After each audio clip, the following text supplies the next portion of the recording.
What's wrong with PSG? Did the World Cup finally destroy the PSG juggernaut?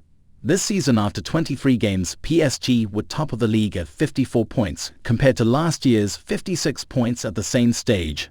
However, this season with their new manager Christophe Galtier, they are actually scoring more goals and are having more attempts at goals with a higher XG score. However, their form has been very different before and after the World Cup. They have played 8 games since the World Cup, winning 4, drawing 1, and losing 3, also losing against Marseille in the Coupe de France. Their XG score has also dropped by 50%. So questions are now being asked if the World Cup broke PSG. There have been a number of issues which are pointing to their decline. First of all, the budget and finance has been cut due to FFP and trying to maintain the club's sustainability. The cause of this is by having a massive wage bill with 3 of the world's global superstars on their books: Lionel Messi, Neymar, and Kylian Mbappe. Their wages to turnover percent is currently at 109%, and by having this they were hit with a fine. PSG agreed to pay a €65 million settlement to avoid further fines and penalties. Due to this, PSG's sporting director Luis Campos had been forced to sort out this mess by rebuilding the squad with much younger, cheaper, and smart recruitment.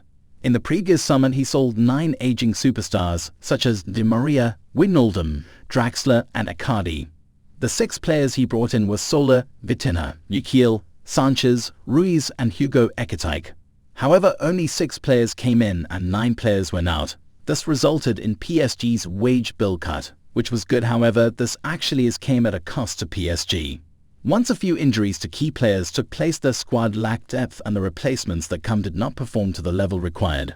As we know, Kylian Mbappe holds a lot of power at the club, and he demanded that he no longer wanted to play up front as a single striker and wanted to play on the left-hand side.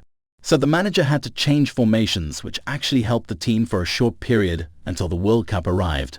After the players returned from Qatar, there seemed to be a drop-off in their performances physically and mentally, especially with their front 3 superstars.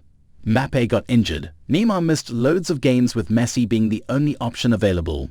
On a mental side, each player was dealing with their own issues. Messi came back from winning the World Cup. Mbappe lost in the final, and Neymar and his Brazil side failed and underperformed.